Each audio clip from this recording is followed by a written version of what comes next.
자, 우리 하나님의 말씀 봅시다. 하나님의 말씀은 히브리서 13장 1절에서 2절 말씀입니다. 신약 성경 히브리서 13장입니다. 자, 찾으셨죠? 1절과 2절 같이 읽습니다. 형제 사랑하기를 계속하고 손님 대접하기를 잊지 말라. 이로써 부지 중에 천사들을 대접한 이들이 있었느니라. 아멘. 기도하겠습니다. 하나님 감사합니다. 주께서 우리를 사랑해 주셔서 오늘처럼 저희들 주의 전에 오게 하시고 또 귀한 말씀 앞에 우리라 머리를 숙이게 하신 아버지 감사합니다. 이제 추석의 주간이 되어져서 많은 분들이 여러 곳에 흩어져 있습니다. 어디든지 하나님께서 그들을 은혜로 붙들어 주시고 안전하게 지켜주셔서 교회까지 오는데 하등의 문제 없도록 복과 은총 내리워 주시옵소서. 오늘 이 시간 우리가 이제 말씀을 나눕니다. 말씀에 놀라운 은혜가 우리에게 임하기를 원합니다. 하나님의 말씀은 살았고 운동력이 있습니다. 그 말씀이 내게 임함으로 인해서 내 속에 죄되고 거짓된 것 잘라주시고 참으로 그 말씀이 내게 임해서 나를 새롭게 하며 변화시키며 정말 아버지 내 인생을 바꾸는 말씀들 되게 해 주시옵소서. 우리가 귀로 듣는 것이 아니라 가슴으로 듣게 하시고 우리가 머리에 간직하는 것이 아니라 마음에 간직하는 말씀 되게 하시고 그것이 놀라운 역사와 기적을 그래서 우리가 하나님을 이 시간 말씀을 통해서 만나는 축복 내리워 주시옵소서. 주 앞에 감사드리며 예수님의 이름으로 기도드립니다. 아멘. 자, 우리 교회 이 표를 한번 이렇게 제창합니다. 샬롬, 샬롬. 우리 옆 사람과 한번 인사합니다. 주 안에서 평안하길 바랍니다. 사랑합니다. 여러분, 부흥이라고 하는 말은 사람이 많이 늘어난다는 게 아니에요. 활기를 갖게 된다. 새롭게 생명을 찾는다는 게 부흥입니다. 이번 추석 주간을 맞이해서 여러분들 이렇게 이제 새롭게 하나님 앞에 찾는 축복이 여러분 속에 있기를 축원합니다. 여러분 알다시피 저는 모든 것을 다 좋아하고 잘합니다. 사실 제가 못하는 게 별로 없습니다. 뭐 음악도 그렇고 미술도 그렇고 그 다음에 문학도 그렇고 뭐 이런 거 저런 거 제가 다 관심이 있어서 이런 거 다 잘하는 거 여러분이 아시죠? 또 제가 잡기도 능합니다. 바둑도 웬간히 둡니다. 장기도 웬간히 두고 고스톱도 안 쳐서 그렇지 치면 제가 꽤 될 겁니다 아마. 그래서 제가 이제 은퇴하면 한번 쳐보려고 그래. 제대로 동생 데려다가 한번 수를 겨눠보려고 합니다. 아무튼 제가 이렇게 뭐 이런 거 저런 거 여러분 다 잘하고 좋아하는 거 여러분 아실 거예요. 근데 제가 못하는 게 하나 있어요. 그래도 안 하는 게 하나 있습니다. 그게 뭐냐면 제가 혼자 밥 먹는 걸 제가 못해요. 제가 만약에 시내를 나가든지 교회에 있든지 간에 밥 먹을 기회가 있는데 나 혼자다 그러면 식당을 제가 못 찾아갑니다. 제 평생 동안 혼자 밥 먹어본 적이 아마 10손가락, 그러니까 혼자 밥 먹은 적은 많은데 식당에 가서 앉아서 혼자 밥 먹어본 적이 아마 10손가락 안에 들어갈 거의 제가 기억이 없어요. 뭐 정말 어쩔 수 없는 상황이 돼서 혼자 들어갔다든지 그런 건 있어도 저는 혼자 밥 먹는 게 그렇게 싫더라고요. 간혹 이제 집사람이 이제 늦게 들어와서 제가 이제 우리 집사람이 이제 반찬 다 차려놨으니까 밥만 데워서 먹으세요 그래도 저는 밥 안 먹습니다. 그냥 냉장고 열어서 빵 하나 있든지 떡 하나 있으면 그거 먹고 그냥 우유 마시고 맙니다. 그리고 이제 야단 맞습니다. 근데 저는 이렇게 혼자 밥 먹는 게 되게 싫어요. 또 저랑 비슷한 이유 한번 손들어 보세요. 대단히 훌륭한 사람들이에요. 이게 왜냐면 내가 왜 그런가 스스로 한번 살펴봤는데 그게 왜 그러냐면 이제 뭔가 이렇게 혼자 밥 먹으면 이렇게 외톨이가 되어지고 소외되어진 것 같은 그런 느낌들이 있는 거예요. 공동체 속에 속하지 못한. 그래서 제가 이제 이제 교회에 있더라도 이제 부교육자들이랑 같이 식사하면 되는데 사실 부교육자들은 지옥이죠. 담임 목사랑 식사하기 좋아하는 부교육자가 어디 있습니까? 우리 집사람이랑 둘이 달랑 앉아서 또 식사하기도 거시기 하고. 그래서 사실 제가 이제 식사할 때 되면 항상 주변에 이제 친구 목사들을 불러서 같이 식사하는 이유가 그래서 그렇습니다. 여러분, 우리 살면서 밥을 먹는 것이 굉장히 중요합니다. 그리고 이제 그것이 중요할 뿐 아니라 특별히 이 함께 식사하는 것도 굉장히 중요해요. 저는 여러분 알다시피 저는 남한테 얻어먹는 걸 잘 못합니다. 제가 항상 이제 가난하게 살았어서 그런지 누구한테 뭘 얻어먹는다 그러면 이게 자존심이 너무 상해서요. 무슨 이렇게 누가 뭘 한다, 뭐 잔치하니까 와라 그러면 제가 그런 자리 별로 안 갑니다. 내가 돈을 내야 직성이 풀리지. 그래서 저는 사실은 친구들과 식사하거나 이러고 그러면 항상 제가 밥 내려고 애씁니다. 왜냐하면 그래서 남자들이 지금 그런 게 좀 있어요. 아마 여기 이제 우리 장로님들, 집사님들 많이 계신데요. 남자들 세계는요, 밥값 내는 사람이 어른입니다. 모르시죠? 여자분들 잘 몰랐죠. 여자들은 뭐 서로 뭐 쪼개서 내고 뭐 너 저번에 네가 냈으니까 이번에 내가 낼게 뭐 이제 여자들은 그렇게 식사를 한다고 그러더라고요. 근데 남자들은 안 그래요.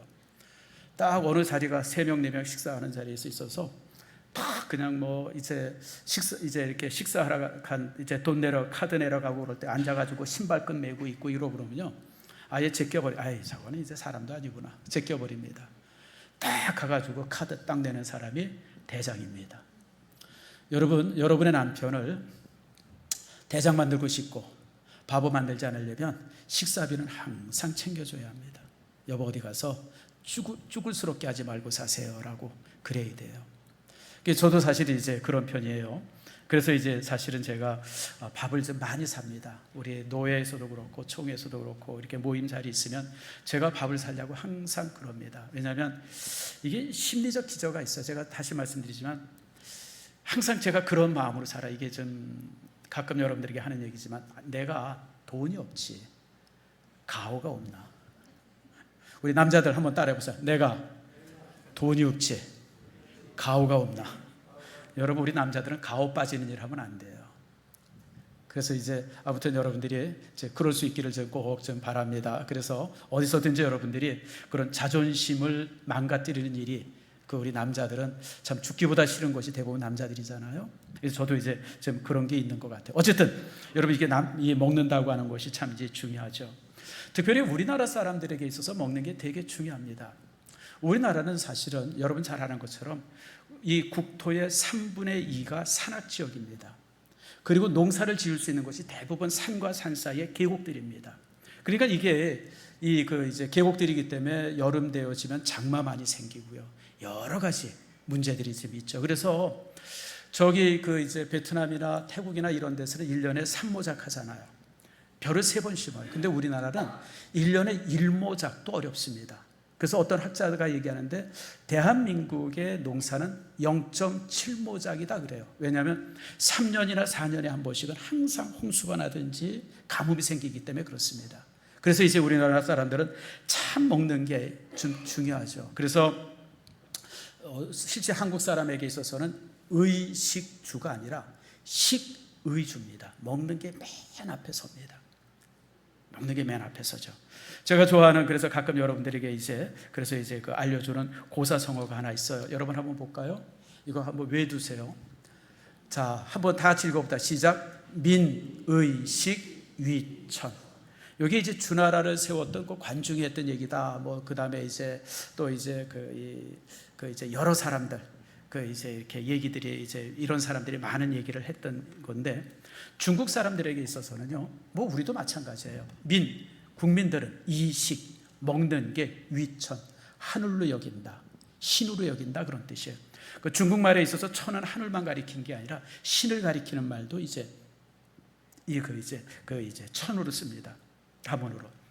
그래서 민의식 위천이라는 말은 왕이 누가 되든지 상관없어요. 누가 장군이 되든지 상관없어요. 윗대가리가 이렇게 바뀌든 저렇게 바뀌든 상관없어요. 국민들은 딱 하나만 해주면 돼요. 뭐요? 먹는 문제. 먹는 문제만 해결해 주면 돼요. 그러면 누가 왕이 되든 누가 제후가 되든 누가 다스리든 아무 상관하지 않는다. 이게 사실 중국 사람들의 태도고 사실 이것도 우리 태도입니다. 우리도 마찬가지죠. 여러분 고려에서 조선으로 이렇게 바뀌고 그럴 때 국민들이 무슨 관심이 있었어요? 정치하는 사람들끼리만 서로 그냥 머리 받고 서로 죽이고 살리고 그랬지. 여러분 백성들은 아무 관심이 없어요. 왕씨가 나라를 다스리든지 이씨가 나라를 다스리든지 아무 상관없어요. 뭐만 주면 돼요? 밥 먹고 사는 데만 문제없게 해주면 되는 거예요. 이게 우리 한국 사람들이 가지고 있는 문제죠. 그래서 여러분들 백성들에게서 제일 중요한 문제는 사실은 먹고 사는 문제입니다. 자, 그렇기 때문에 이제 우리 한국 사람들은 이게 땅이 부족하고 뭐 이런저런 것 때문에 참 이렇게 어려움이 많았죠. 그래서 사실 우리 한반도에서 산다고 하는 것 자체가 진짜 무슨 뭐 공수부대 훈련 받는 것 같이 이렇게 어렵고 힘든 세월이었습니다. 그래서 그러다 보니까 이제 우리 한국 사람들이 나물을 많이 먹게 되어졌죠. 여러분, 세계인에서 우리나라 사람만큼 나물 많이 먹는 나라가 없습니다. 우리 모두 먹어요? 대한민국 사람들은 고사리도 먹어요. 고사리는 독초입니다. 독초. 그거 먹으면 죽어요. 근데 우리는 어떻게 먹어요? 끓여서 먹어요. 삶아가지고 말린 다음에 불려서 먹어요. 그럼 이제 독이 빠지죠. 그뿐만이 아니죠. 우리는 거의 땅바닥에 흩어져 있는 건 못 먹는 게 없어요. 저도 어렸을 때요, 여러분, 아카시아 꽃 참 많이 따먹었어요. 배고파서. 손 들어보세요. 아카시아 꽃 배고파서 따먹은 사람. 그 다음에 또 뭐죠? 갈대입니까? 거기에 삐끼라고 그럽니까? 그거 참 많이 뺏어 먹고, 뭐 이유가 없었어요. 배고파서 그랬던 거예요. 먹을 게 없어가지고. 초등학교 때. 뭐 그러다 보니까 우리나라가 또 이제 해초도 많이 먹죠. 여러분, 영어로 해초라고 하는 단어는 딱 하나밖에 없습니다. 그냥 바다풀이에요. 바다풀. 그 영어로는 이제 그렇게 돼 있어요. 근데 우리나라는 이 해초 이름이 얼마나 많아요. 자, 한번 대볼까요? 김, 파래, 또 뭐 있죠? 미역, 또 아무튼 뭐 이런 거 저런 거 한 20가지가 넘을 거예요. 이게 왜 그러냐면 그게 다 먹을 거기 때문에 그래요. 어떻게 해서든지 먹었어요. 어떻게 해서 삶든지 끓이든지 무슨 볶든지. 이게 왜냐면 우리나라가 먹을 게 없어서 그래요. 그래서 여러분들 참 우리 조상들 이렇게 살아왔던 삶을 데려다 보면, 특별히 제가 사극을 볼 때마다 참 가슴 저리는 장면들이 되게 많이 나와요. 근데 그게 사실이었었어요. 그렇게 가난하게 살았던 거. 특별히 조선시대 때, 고려시대 때 우리 조상들 먹고 사는 문제들, 우리가 또 이제 뭐 많이 먹었다 그러잖아요. 조선 사람들은 밥을 대식가 했었다 뭐 이제 그러는데, 여러분, 먹을 게 그거밖에 없었어요. 그리고 먹을 기회가 있으면 그냥 죽기 살기로 먹었던 게 우리 조상들이었었죠. 특별히 여러분, 우리나라는 음식이 또 이제 또 문화가 좀 다르죠. 여러분, 화식이라 그러죠. 화식. 뜨거운 음식을 먹는 나라가 많지 않습니다. 우리는 밥 바로 해서 뜨거울 때 먹을 때 그게 참 맛있잖아요. 뭐 밥도 그렇고 국도 끓인 거 내놓고 반찬도 막 이렇게 막 바로 해서. 근데 여러분, 세계적으로 이렇게 그 뜨거운 음식 먹는 나라가 몇 없습니다. 중국이 그렇고요. 중국은 이제 그냥 빨리 볶죠.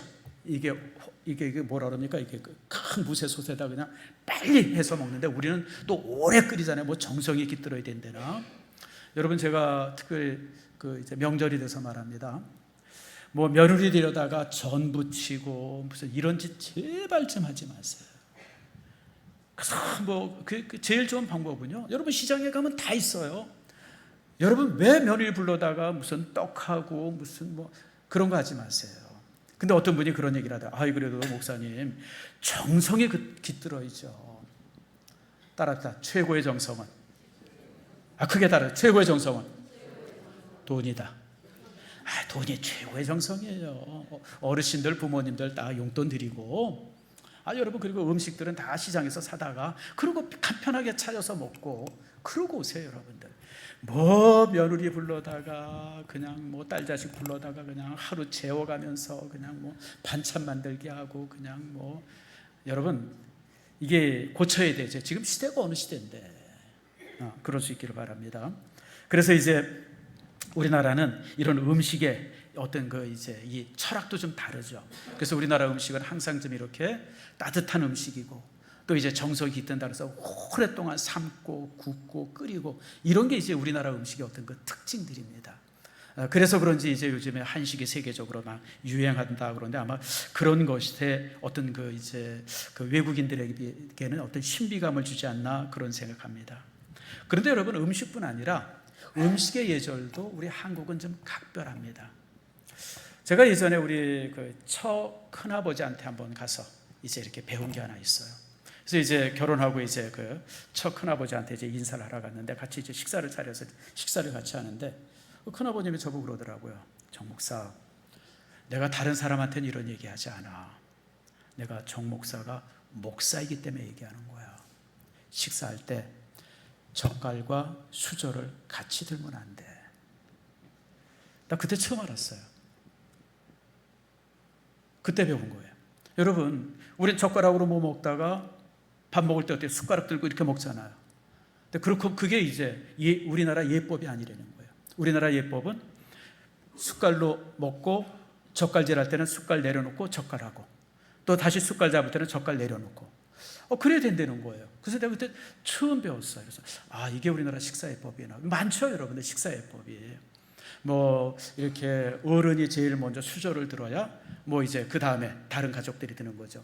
어른이 수저 들지 않았는데 그냥 먹겠다고 막 그러면 야단 맞았잖아요. 뭐 그런 것부터 시작해서 뭐 어떤 이런 어떤 식사 시간에 뭐 이렇게 음식 이렇게 수저 이렇게 들지 말고, 이제 우리는 나는 중국에 여행해서 제일 생소했던 것 중에 하나가 식사할 때 이렇게 들고 먹는 거예요. 막 들고 다니면서 왜 저렇게 들고 먹나? 우리는 들고 못 먹게 하잖아요. 우리는 항상 놓고 먹잖아요. 근데 중국 사람들은 우리를 뭐라고 그러는지 아세요? 야, 개냐? 왜 밥그릇을 땅에다 두고 먹냐? 중국 사람도 우리 흉보입니다. 누가 맞아요? 우리 여기 누가 맞아요? 들고 먹는 게 맞아요? 땅에 놓고 먹는 게 맞아요?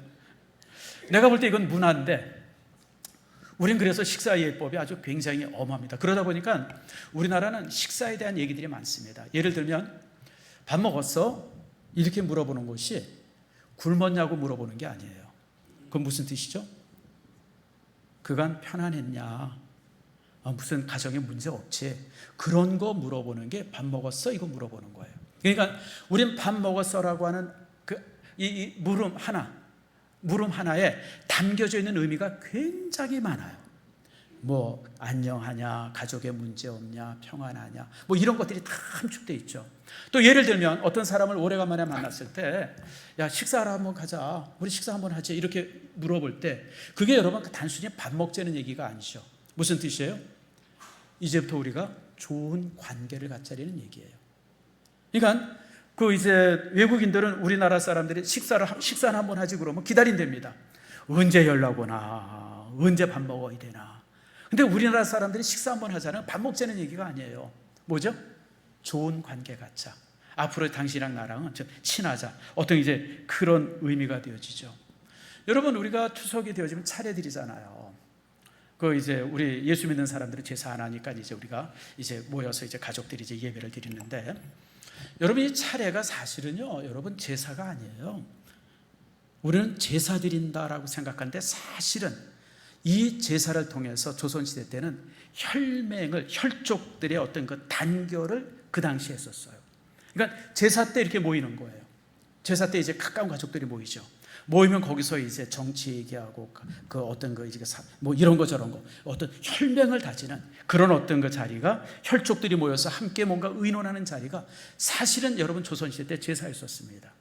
이건 조선시대, 여러분 제사는 사실 고려시대 때 없었다 그래요. 조선시대부터 시작이 됐는데 유교 문화에서 시작이 된 건데, 근데 그때 제사를 드렸던, 그리고 제사를 그렇게 중요시 여겼던 것은 모여서 이 편당을 만들어야 되기 때문에, 그래서 그때 모여가지고 정치 얘기, 가족 얘기, 이런 주변 얘기들, 서로들 이런 것들 나눴던 것이 사실은 여러분 이 제사였었다 그러죠. 그래서 우리나라는 이처럼 식사뿐 아니라 식사 시간이, 그리고 특별히 함께 식사하는 것에 대한 의미를 굉장히 많이 둔 그런 나라가 우리나라였음을 여러분 기억하시길 바랍니다. 그럼에도 불구하고 요즘에 혼자 밥 먹는 사람들이 참 많은 것을 볼 때 참 여러 생각들을 하게 되어집니다. 여러분, 우리나라는 가족이라는 말을 다른 말로도 쓰죠. 집 갔다에다 족사 쓰는데 그거 말고 또 하나 쓰는 말이 있어요. 가족을 나타내는 단어가 뭐죠? 식구예요, 식구. 제가 한문으로 써왔어요. 자, 한번 볼까요? 자, 저 식자가 무슨 식자예요? 먹을 식구고, 구는 뭐예요? 입구자예요. 식구가 뭐냐면 함께 밥 먹는 사람이 식구예요.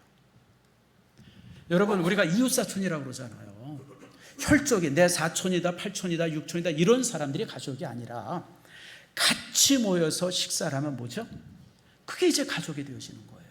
그래서 우리 한국 사람들에게 있어서는 제가 여러 가지를 설명을 했지만 음식에 관한 여러 의미가 굉장히 다양하다라고 하는 거 여러분 기억하시길 바랍니다. 그래서 특별히 한국 사람들에게 있어서는 함께 밥을 먹는 것은 어떤 혈연을 넘어서는 어떤 공동체를 구성하는 그런 의미로 되어져 있다라고 하는 겁니다. 그래서 여러분들 이렇게 음식을 먹는 북 이런 것들이 참 중요해요. 혹시 여러분 한 40년 된 영화인데 이 영화 보신 분들, 영화를 참 좋아하시는 분들은 이 영화를 보셨을 거예요. 바베트의 만찬이라는 영화가 있어요. 혹시 보신 분? 없어요? 야, 이거 되게, 이게 덴마크 영화인데 꼭 여러 번 한번 보세요. 그 영화 줄거리가 이렇습니다. 덴마크에 자매가 살았는데 그 자매가 사는데 프랑스 여자 하나가 식모로 들어옵니다. 그래가지고 이제 모든 집안의 여러 가지를 이렇게 식모가 해주는데 어느 날 이 식모에게 프랑스에서 연락이 왔어요. 뭐냐, 복권이 당첨됐다는 거예요. 뭐 10,000불인가 100,000불인가 10만 프랑c, 어마어마한 복권이 당첨됐어요. 이제 이 여자가 이제 이 식모가 프랑스에서 이제 이렇게 이 복권 돈을 찾으러 가요. 그리고 오면서 엄청난 음식의 재료들을 사옵니다. 그리고 그 재료를 가지고 큰 만찬을 차려요. 그리고 온 동네 사람들을 초대를 해서 같이 식사하는 장면인데, 여러분 그 장면이 굉장히 무슨 밥 먹는 자리가 예배 드리는 것 같이 아주 엄숙하고 경건하고, 그래서 그 식사를 통해서 서로 용서하고 화해하고 이런 것들이 이루어지는 그런 과정들을 담은 영화가 바베트의 만찬이라는 영화입니다. 그래서 여러분들 이번 추석에 시간들 많으냐 하니까 여러분들 영화 이렇게 다운로드 받을 수 있는 데 있으면 꼭 좀 받아서 이 영화 한번 보세요. 이제 한 벌써 40년이 넘은 영화네. 꽤 제가 옛날에 봤던 영화인데, 그때 그 영화를 보면서 제가 참 많은, 이게 함께 식사한다는 게 저렇게 놀라운 이 결과를 만드는구나, 그런 걸 제가 느꼈던 이 시간이 있었습니다. 여러분 사실은 이제 제가 우리나라 식사 얘기들 이런저런 얘기를 많이 했는데, 사실 성경에도 식사 얘기가 굉장히 많이 나옵니다. 특별히 단순히 밥 먹는 얘기가 아니라 따라합시다. 환대, 반갑게 맞이하면서 식사하는 일종의 축제 같은 식사, 다시 말하면 잔치 얘기들이 성경에 굉장히 자주 나옵니다. 특별히 예수님은요, 항상 저녁의 자리가, 만찬의 자리, 저녁 식사의 자리가 이처럼 잔치였었어요. 그래서 예수님의 별명이 하나 있었습니다. 예수님의 별명이 뭐냐면 마태복음 11장 19절인데요. 자, 한번 읽어봅시다. 시작. 먹기를 탐하고 포도주를 즐기는 사람이요, 세리와 죄인의 친구로다. 이게 아주 순수한 우리말로 말하면 먹기를 탐하고 뭐예요? 뭐 좋은 말 뭐 있어? 식충이야? 또 뭐 있죠? 아이고, 아무튼 그냥 먹는 거 좋아하고, 그 다음에 포도주를 즐기고, 뭐죠? 주정꾼이고. 여러분 실제 우리나라 말은 아주 이렇게 그 정리가 돼가지고 이렇게 번역이 됐지만, 실제 그 나라의 그 사람들이 썼던 그 시대 어떤 뉘앙스를 얘기하면 그냥 이래.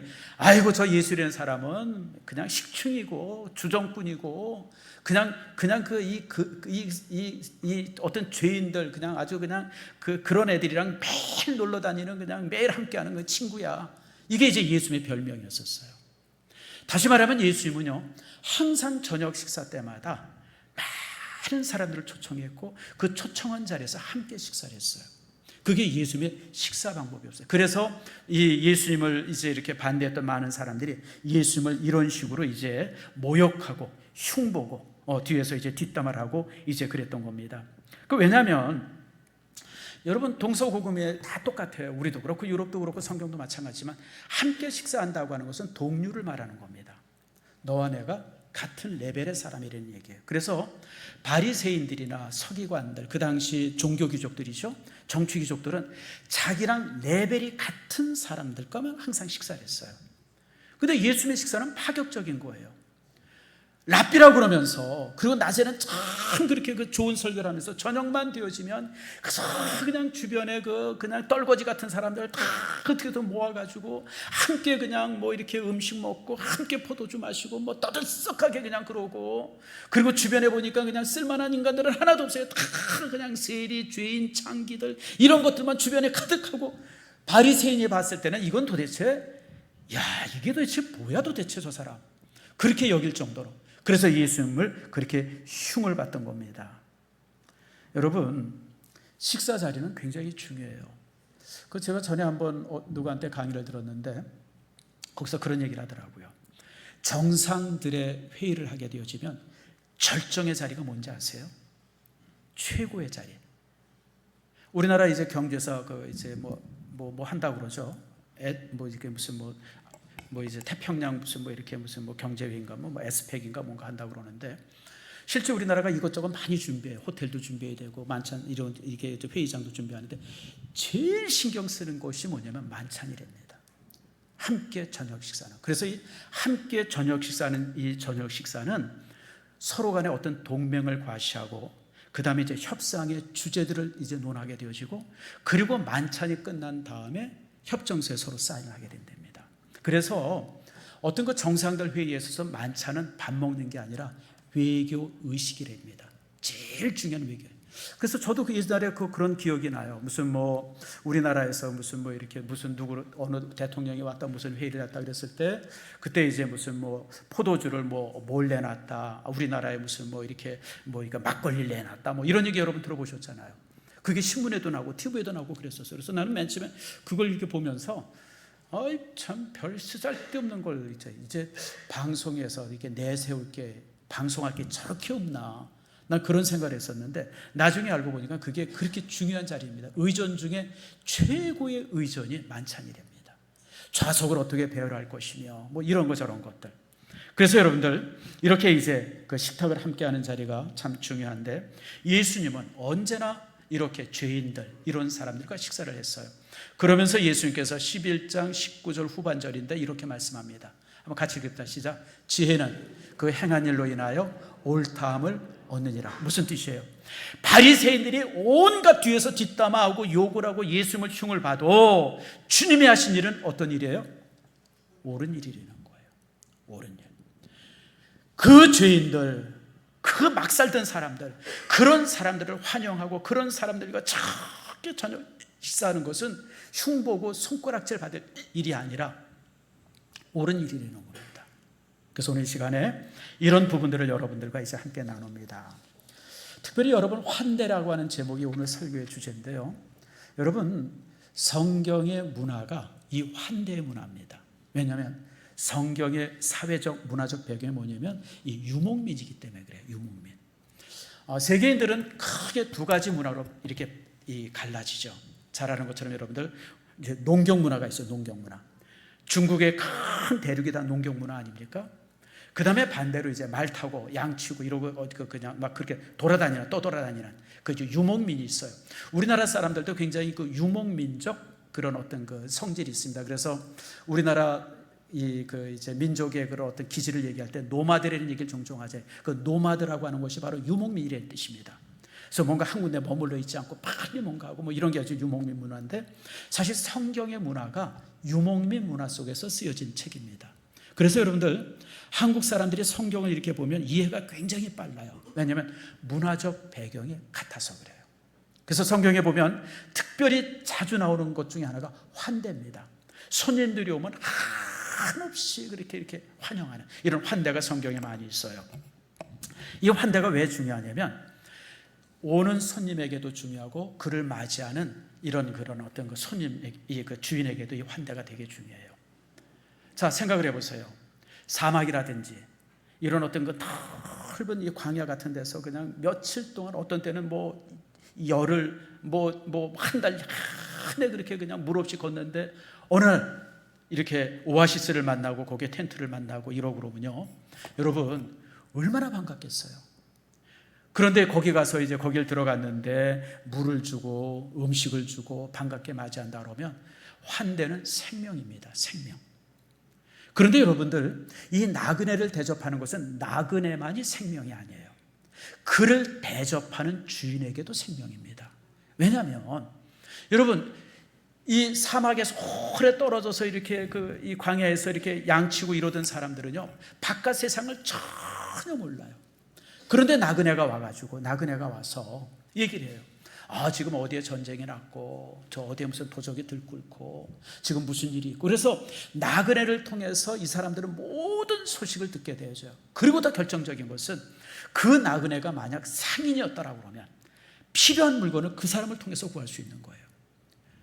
여러분, 곡식도 그 사람을 통해서 구할 수 있고, 무슨 후추라든지 특별히 여러분 소금 같은 거, 이건 필수품인데 상인이 없으면 구할 수가 없잖아요. 그거 사러 어떻게 또 어떻게 다닐 수 있겠습니까? 그래서 이게 나그네가 만약에 상인이었다 그러면 그 상인은 이제 일종의 그 이제 생명줄과 같은 거예요. 그래서 이 성경에 보게 되어지면 이런 어떤 환대에 관한 이야기가 굉장히 많은데 그게 바로 이제 유목민족 삶의 어떤 그 이제 그 배경이 있어서 이제 그래요. 자, 예를 들면 이런 겁니다. 특별히 이제 그 아브라함 얘기가 이제 제일 재밌는데요. 자, 창세기 18장에 이런 얘기가 나옵니다. 자, 한번 창세기 18장 1절에서 4절인데 같이 한번 읽겠습니다. 자, 시작. 여호와께서 마므레 상수리 나무들이 있는 곳에서 아브라함에게 나타나시니라. 날이 뜨거울 때에 그가 장막문에 앉아 있다가 눈을 들어본즉 사람 셋이 맞은편에 서 있는지라. 그가 그들을 보자 곧 장막문으로 달려나가 영접하며 몸을 땅에 굽혀 이르되 내 주여 내가 주께 은혜를 입어 싸우면 원하건대 종을 떠나 지나가지 마옵시고 물을 조금 가져오게 하사 당신들의 발을 씻으시고 나무 아래에서 쉬소서. 무슨 얘기인지 아시죠? 아브라함이 이제 네겝 사막이에요. 그 이제 네겝에 머물고 있었는데 거기는 이제 지금 그 이제 전쟁하고 있는 가자 지구랑 그 가까운 데인데 거기가 이제 사막입니다. 아래쪽으로 내려가면 시내 광야가 다 퍼져 있고 저 북쪽에 올라가면 이제 조금 이제 있는데 그 이제 풀도 있고 그런데 거기에 이제 텐트를 치고 천막을 치고 거기서 이제 양을 치고 있었어요. 그래서 그 텐트 안에서 꾸벅꾸벅 졸고 있었던 것 같아요. 날이 뜨거웠어요. 한 30도, 40도, 50도 막 이렇게 올라갔나 봐요. 그리고 이러고 있는데 저 먼 데서 세 사람이 걸어오는 거예요. 그러니까 아브라함이 벌떡 일어나서 그 세 사람한테 달려간 겁니다. 그리고 그들에게 넙죽 절하면서, 여러분 세상에 이런 게 어디 있어요? 넙죽 절하면서 와서 내 텐트에서 쉬었다 가십시오. 물도 마시고 음식도 먹고. 근데 모시고 나서 얘기를 하다 보니까 이들이 누구예요? 여호와의 사자였던 거예요. 그래서 이제 그들이 이제 어디로 가는지에 대한 얘기도 하고, 그 다음에 이제 또 너무 놀라운 사실은 이제 내년 이맘때 되어지면 내가 아들을 낳을 것이다, 이런 어떤 약속까지 받습니다. 환대가 그 가정의 소원을 이루죠. 여러분, 환대를 하다 보면 오늘 히브리서 13장 1절에 2절에 만든처럼 부지 중에 천사를 대접할 수 있어요. 다른 사람들을 친절하게 대할 때 그 친절히 대하는 대상이 그냥 모르는 사람이 아니라 그를 통해서 천사가 올 수도 있고 주님도 오실 수 있습니다. 환대, 여러분 이게 중요해요. 그리고 또 환대하다가 이처럼 팔자도 고쳐요. 그리고 이제 이 사람들이 어디를 갔냐면 소돔성에 가죠. 소돔성에 가니까 소돔의 백성들이 이 사람들 오는 걸 보고 저거 모르는 놈이 왔네, 저거 어떻게 손 좀 봐야지, 이러고 난리를 쳤어요. 그런데 그들을 가로막고 선 사람이 누구냐면 롯입니다. 롯이 끝까지 그 사람들을 보호했고, 그리고 결국 그 보호를 통해서 롯이 어떻게 되어집니까? 그 불타는 소돔성에서 구원을 받습니다. 여러분, 사람들에게 이유 없이 친절한 게, 여러분 다른 사람들을 환대하는 것이 이런 축복을 가져다 준다라고 하는 걸 기억하세요. 리브가도 마찬가지예요. 유명한 얘기죠. 여러분 리브가가 누굽니까? 여러분 저기 이제 그 저쪽 그 이제 바벨론에 살던 어떤 처자인데, 어느 저가 이제 그 우물에서 물을 깃는데 노인 한 사람이 이제 이렇게 다가왔어요. 보니까 뭐 먼 길을 와가지고 먼지를 다 뒤집어 쓰고 있는데 그가 이제 리브가에게 물을 좀 달라라고 요청을 합니다. 여러분 우물에서 자기가 그냥 길어 먹으면 되지 무슨 물을 달라 그래요? 아니에요, 여러분들. 고대 시대 때 우물은 큰 재산이었습니다. 모든 우물마다 주인이 있고요. 그 우물물을 이제 그냥 주인 허락 없이 먹으면 그게 도둑질이에요. 한 10여 년 전에 나온 유명한 영화가 하나 있었어요. 여러분 보신 분들 많을 거예요. 사막과 라이온이라고 하는 쇼 코네리가 나오는 영화인데 보신 분 손 들어보세요. 그 영화는 거반 봤을 거예요. 이런 추석 때 항상 해줘요. TV 채널 돌리다 보면 이번 추석에도 어딘가 해줄 겁니다. 거기 보면 무슨 장면이 나오냐면 두 사람이 우물에서 물을 먹어요. 그러다가 이 족장한테 걸려요. 그러니까 한 사람이 목을 쳐 죽입니다. 도적질이에요. 그러니까 이 사람이 와가지고 리브가 앞에 서서 물 좀 달라고 사정을 하니까 리브가가 그걸 보고선 물을 듬뿍 떠서 그 사람을 먹게 해주고, 그뿐 아니라 모든 짐승들에게도 다 물 먹도록 허락해 주는 거예요. 결국 그것 때문에 이 리브가는 팔자를 고치죠. 어떻게 고쳐요?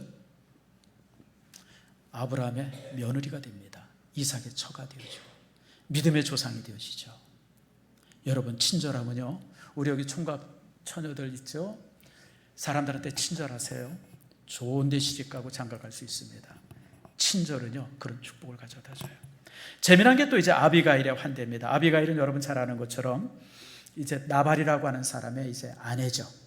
무슨 일이 있었냐면, 이제 나발이 부자였었는데 양을 많이 치고 있는데 그 양 치는데 그 옆에 이제 다윗이 이제 도망가서 이제 숨어서 살고 있었어요.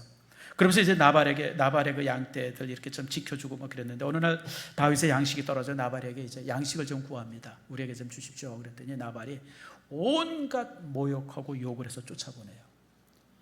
그러니까 다윗이 화가 났어요. 분노했어요. 아니, 나발이라는 게 감히 나를 모욕을 해? 그래서 이제 나발을 어떻게 손을 보려고 이제 군사를 데리고 이제 갑니다. 그 소리에 너무 놀라워서 나발은 심장마비로 죽습니다.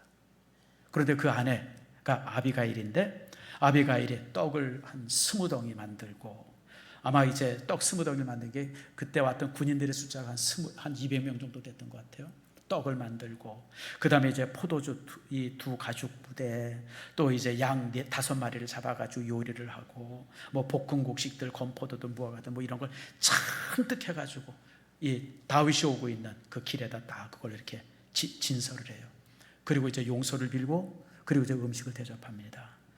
이 환대를 받았던 다윗은 그 분노가 눈 녹듯이 사라지게 되어졌고요. 이후에 아비가일이 다윗의 처가 되어집니다. 참 여러분들, 환대가 이런 모습이 있어요. 아주 결정적인 것 중에 하나가 사르밧 과부 얘기입니다. 엘리야 시대죠. 온 나라가 기근이 났어요. 먹을 거 양식 다 떨어졌어요. 물도 없어요. 아무것도 없어요. 그런데 사르밧의 과부가 이제 아들 하나 데리고 살았는데, 어느 날 노인이 하나 찾아왔어요. 그러더니 뭘 요구하냐면, 나한테 떡을 하나 달라라고 요구하죠. 근데 그 집에 밀가루 조금과 기름 조금만 남았어요. 이게 두 사람이 한 끼 먹을 양식만 남았던 거예요.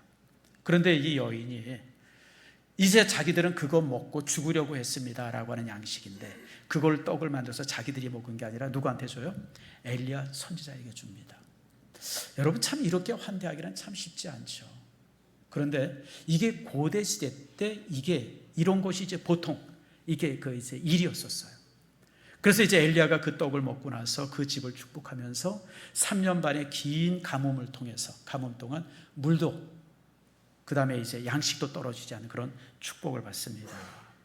여러분, 제가 이런 그 이제 성경의 환대에 관한 이야기를 쭉 이렇게 여러분에게 설교하면서 여러분들에게 이제 말씀을 드립니다. 중요한 얘기예요. 가난하다고 인색하게 살지 마세요. 우리가 가난하다고 자꾸만 인색하면 우리는 평생 가난하게 살아요. 제가 살아보니까 가난하다고 지갑을 꽉 닫아놓고 있으면요, 하나님께서 뭔가 주시려고 해도 들어갈 데가 없어요. 열어놓으면 그저 없으면 없는 대로, 가난하면 가난한 대로 그저 베풀려고 했으면요, 항상 하나님께서 더 채워주십니다. 아멘 하세요? 여러분, 우리 교회가 대표적인 예예요. 우리 교회는요, 여러분 잘 알다시피 개척해서 4년 만에 김철구 선교사를 파송했어요. 그때 우리 교회 선교사 파송할 때 오셨던 그 목사님이 우리 보고 그러더라고요.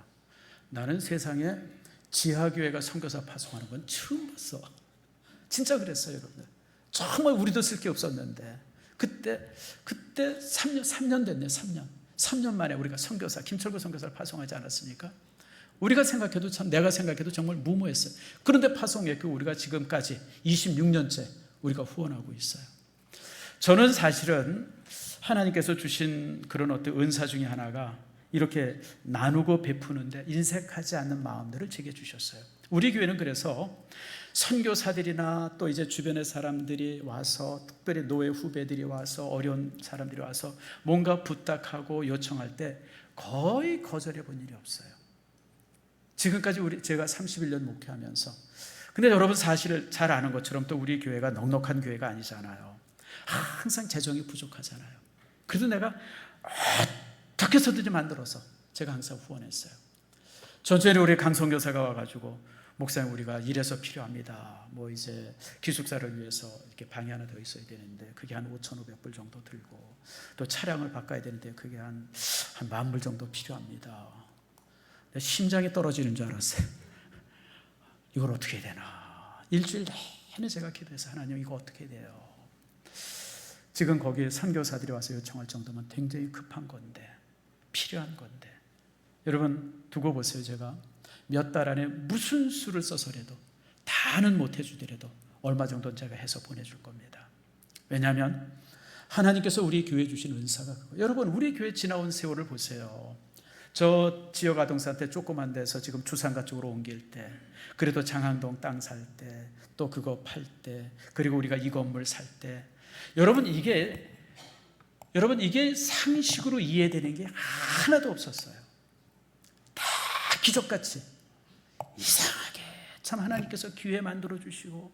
여러분 이 건물 살 때도 마찬가지. 20년 전이죠. 제 친구, 여기는 이제 그 당시 이제 다른 교회가 있었죠. 근데 제 친한 친구 하나가, 야, 이 교회가 나왔는데 정 목사 당신이 그 건물 사야 돼, 저보고 그러더라고요. 그래서 제가 그랬어요. 야, 이 사람아, 지금도 힘들어 죽겠는데 우리 교회가 이 건물을 어떻게 사? 그랬더니, 여기 만약에 정 목사보다 똑똑한 목사 들어오면 당신 망해. 현실이잖아요. 그러면서 나보고 사려는 거예요. 그래가지고 우리 그 당시 안수 집사님들 몇 명 모이고 의논하고, 그래가지고 사실은 어찌하다 보니까 이 건물을 사게 됐어요. 참 신기하죠. 나는 그래서 여러분들 우리 장항동 땅도 마찬가지예요. 뭐 그 당시 장항동 땅 이런 게 있는데 우리 교회가 그쪽으로 옮겨가야 되는데 옮길 거 위해서 합시다 그랬더니, 우리 그때 안수 집사님 몇 분이 목사님 사야 됩니다, 삽시다 막 이러고 그래가지고 난 그분들이 헌금만이 할 줄 알았어요. 근데 마음만 있는 거예요. 마음만. 그래서 여러분 그것도 사게 되어주고 팔고. 그래서 참 이렇게, 여러분 우리 장항동 그 땅 팔 때도 마찬가지였었어요. 곳곳에 중요한 사람들을 다 그 자리에 앉혀주신 거예요. 난 지금 생각해도 신기해요. 나랑 가장 친했던 친구가 총회 총무로 있었고, 나랑 가장 친한 친구가 그 당시 총회장을 했고. 어떻게 여러분 그런 일이 그렇게 이루어져요? 따라합시다. 하나님이 하신다. 하나님이 하시는 거예요. 우리가 선한 마음을 가지고 베풀고 나누면요, 절대 가난하지 않아요. 여러분 하나님께서 더 채워주세요. 더 채워주십니다. 아멘 하세요? 여러분, 저는 지금도 여러분이 저를 볼 때 있어 보여요, 없어 보여요? 있어 보이죠? 나는 그게 제일 불만이야. 항상 내가 있어 보여가지고 뭐 있으면 나보고 돈 내라고 그러고, 뭐 내가 제일 많이 내야 된다고 그러고, 항상 그래서 근데 제가 참 있어 보여요. 내가 봐도 내가 있어 보여요. 내가 지금도 거울을 이렇게 보다 참 있어 보여요. 그런데 여러분 실제 제가 있어 보이긴 하는데 있어 본 적은 그렇게 많지 않아요. 참 제가 이 개척해서 여기까지 오는 동안 한 절반은 되게 힘들게 살았어요. 진짜 힘들게 살았어요. 한 번은 무슨 일이 있었냐면, 우리 애가 큰 애가 고등학교 2학년이 됐는데 수학여행을 가야 된다는 거예요. 그 당시 수학여행 갈 때 6만 원인가를 내야 된다고 그러더라고요. 근데 아무리 찾아봐도 6만 원이 없어요. 5만 얼마인가? 그래서 이제 아들을 불러다가 꼬셨어요. 야, 수학여행 가면 내가 옛날에 가봤는데 술이나 먹고 그냥 모여가지고 담배나 피고 여기 아주 못된 짓만 하니까 그런 거 어울리지 말고 가지 말아라. 이놈이 또 어수룩해가지고 안 갈게요. 그리고 이제 안 보냈어요. 근데 며칠 있다가 우리 집사람한테, 제 친구 목사 사모한테 전화가 왔어요. 뭐라고 왔냐면, 자기 자녀를 수학여행을 보냈는데 돈이 없어서 못 보낸다는 거예요. 그게 너무 슬프다는 거예요. 그래서 우리가 꼬서 그거 보내줬네요. 그러고서 둘이 앉아가지고, 아니 도대체 돈 없어가지고 우리 자식도 수학여행 못 보내고 남의 자식은 또 보냈네. 그러고 웃은 적이 있었는데, 여러분 하나님이 다 기억하세요. 저는 지금 얼마나 좋은지 몰라요. 여러분 하나님께서 허락하셔서 집도 하나님께서 4년 전에 주셨고, 지금 여러분 실질적으로 제가 있어 보이는 게 아니라 또 있어요. 이제는 누굴 도와주고 하고 그럴 때 이제는 예전처럼 그렇게 그냥 조마조마하고 계산 많이 하고 그러지 않아요. 하나님께서요 그렇게 허락하세요. 그러니까 여러분들 인색하지 마세요. 인색하면 평생 가난하게 살아요. 없어도 나누고 베풀고 넉넉하게 사세요. 그래서 여러분 꼬서줄 필요는 없어요. 그러나 내가 있는 것 가지고 항상 베풀어요. 그럴 때 누가 채워주세요? 하나님이 채워주세요. 솔직히 저는요, 여러분에게 말씀드리지만 우리 교회가 여기까지 오고 제 삶이 여기까지 오는 동안 그걸 이루기 위해서 적금 들어본 적이 한 번도 없어요. 우리 교회가 적금 들어본 적이 없어요. 그냥 그날 헌금 가지고 그 주간 살고, 그 주간 헌금 가지고 그 주간 살고, 저도 마찬가지로 그렇게 살았는데 하나님께서 우리를 이만큼 허락하신 거예요. 여러분, 우리 교회가 여러분의 인생의 지표가 되기를 축복합니다. 자, 예수님도 마찬가지셨어요. 예수님도 참 가난하게 사셨는데요, 항상 예수님의 식탁은 보유했어요. 예수님의 식탁은 넉넉했어요. 저녁마다. 그러니까 오죽하면 예수님의 별명이 이 먹는 걸 즐기고 포도주를 탐하고 포도주를 즐기고 먹는 걸 탐하고, 그리고 죄인과 그 세리의 친구라고 별명을 들을 정도로 항상 주님의 식탁은 풍요했습니다. 이런 넉넉한 주님의 이제 식탁에는 네 가지 특징이 있어요. 여러분, 오늘 이제 결론의 부분입니다. 첫 번째가 무슨 특징이냐면, 예수님의 식탁은 버림받은 사람들, 거절당한 사람들을 항상 환대했어요. 여러분, 끼리끼리 먹지 마세요. 남들이 관심 없는 사람들, 남들이 꺼리는 사람들, 항상 그런 사람들과 예수님은 함께 식사했어요. 그래서 예수님의 식탁은 열려진 식탁이었어요. 그 당시 바리새인들과 서기관들의 식탁은 항상 닫혀져 있었어요. 자기끼리들만 식사해요. 자기끼리들만. 그냥 자기 친한 사람들, 자기랑 비슷한 사람들, 자기한테 유익 줄 만한 사람들, 그런 사람들끼리만 식사했는데 예수님은 그러지 않았어요. 누구든지 와라. 누구든지 와라. 세리가 와도 되고 창녀가 와도 되고 누구든지 와라. 도둑놈이 와도 되고 강도가 와도 되고 누구든지 와라. 여러분, 주님이 그런 식사했었어요. 그렇기 때문에 예수님의 식사 자리에는 놀랍게 변화가 일어나기 시작했어요. 누가복음 19장에 보면 유명한 삭개오 얘기가 나오죠. 예수님께서 삭개오에게 뭐라고 그래요? 삭개오야 부르더니 예수님이 삭개오 보고 뭐라고 그래요? 오늘 내가 너희 집에 유하겠다라고 하시죠. 그럴 때 그 얘기를 들었던 사람들이 주변에서 뭐라고 수군거렸는지 아세요? 누가복음 19장 7절입니다. 자, 한번 누가복음 19장 7절 말씀 우리가 한번 읽습니다. 시작.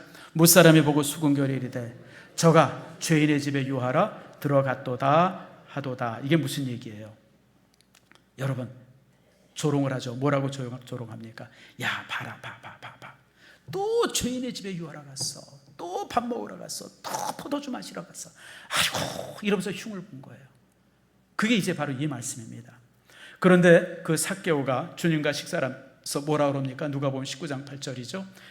같이 읽어봅시다. 시작. 주여 보시옵소서, 내 소유의 절반을 가난한 자들에게 주겠사오며 만일 누구의 것을 속여 빼앗은 일이 있으면 네 갑절이나 갚겠나이다. 놀라운 변화가 일어납니다. 주님의 식탁의 자리는 언제나 변화가 일어났어요. 사람들이 새로워지고. 그래서 예수님께서 삭개오의 그 얘기를 듣고 뭐라 그럽니까? 같이 읽습니다. 시작. 오늘 구원이 이 집에 이르렀으니 이 사람도 뭐예요? 아브라함의 자손이로다. 구원받았다는 거예요. 사람들이 세리장이라고 손가락질하고 온갖 욕을 하고 그냥 뭐 상종 못할 놈이라고 저주하고 그랬는데 예수님은 아니야. 이제 삭개오는 하나님의 사람이야. 천국의 사람이야. 주께서 그렇게 변하죠. 마지막으로 주님의 식탁은요, 하나님의 나라, 천국을 맛보는 자리였었어요. 천국을. 여러분, 누가복음 15장 16절에 보면 유명한 잔치에 대한 비유가 나옵니다. 누가복음 15장 16절 말씀 같이 읽어봅시다. 시작. 이르시되 어떤 사람이 큰 잔치를 베풀고 많은 사람을 청해. 큰 잔치, 이게 천국이에요. 큰 잔치를 벌려서 자기랑 비슷한 사람들에게 다 초대장을 보냈어요. 근데 한 사람도 응하지 않아요. 그랬더니 뭐라 그래요? 23절 말씀 시작. 길과 산 울타리 가로 나가서 사람을 강건하여 데려다가 내 집을 채우라. 다시 말하면 자격 없는 사람들을 다 불러오라는 거예요. 그래서 우리가 지금 여기 있는 거예요. 우리 같이 정말 찌질이들, 모자른 사람들, 그런 사람들 다 불러와라. 다 불러와라. 그래서 하나님의 자리를 채운 거, 그게 천국입니다. 그래서요, 예수님의 식탁의 자리는 천국의 모형이었습니다. 잔치였었어요. 그래서 계시록 19장에 이렇게 말씀합니다. 같이 읽읍시다. 시작. 천사가 내게 말하기를 기록하라. 어린 양의 혼인잔치에 청함을 받은 자들은 복이 있도다 하고 또 내게 말하되 이것은 하나님의 참되신 말씀이라 하기로. 여러분, 천국이 어떤 곳이에요? 어린 양의 혼인잔치예요. 청함을 받은 사람이 누구예요? 구원받은 사람들이 청함을 받은 사람인 겁니다. 천국은 혼인잔치로 비유합니다. 그래서 예수님께서 가지셨던 만찬의 자리는 단순한 식사를 함께 나누는 자리가 아니라 그곳은 주님께서 우리에게 보여주신 천국의 그림자 모형이었었어요. 자, 여러분들에게 이제 두 가지 부탁을 합니다. 여러분들이 식사할 때 또 나눌 때 끼리끼리 하지 마세요. 모든 사람들을 초청하고 함께 하세요. 우리 교회에서 오늘은 이제 추석이라서 다들 바빠서 이제 못하지만 이 점심 식사 시간을 가질 때 여러분들 내가 식판을 딱 들고 어디로 갈까? 나 아는 사람 찾지 마세요. 누구 찾아야 돼요? 나 모르는 사람 찾아가야 돼요. 세상에 밥 먹을 사람들이 몇 명 없는 사람은 제일 불행한 사람이에요. 여러분, 그런 인생 살면 안 돼요. 항상 나 모르는 사람들에게 찾아가서 그들과 함께 식사를 나눌 수 있어야 돼요. 그게 그리스도의 마음을 가진 사람의 식사 자리입니다. 예수님은 누구나 와라. 세리도 괜찮아, 죄인도 괜찮아, 도둑놈도 괜찮아, 창기도 괜찮아. 누구든지 와. 함께 식사하자. 우리가 그런 마음을 가지고 우리가 함께 나눠야 돼요. 이번 추석입니다. 여러분 많은 식탁의 자리를 가질 거예요. 여러분들이 갖는 식탁의 자리가 여러분 천국의 모형이 되기를 바랍니다. 환영하고 즐겁고 기쁘고 화해하고 용서하고 이런 것이 함께 되어줘야 돼요.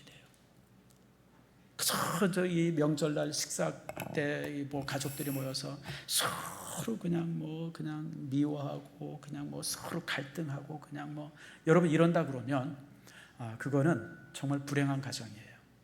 식탁의 자리는요, 특별히 여기 있는 분들이 대부분 어르신들이잖아요. 여러분 가정에 이제 자녀들이 오잖아요.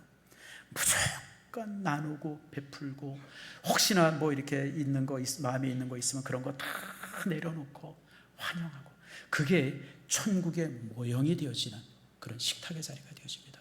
여러분의 매일매일의 식탁의 자리가 천국의 모형이 되기를 축복합니다.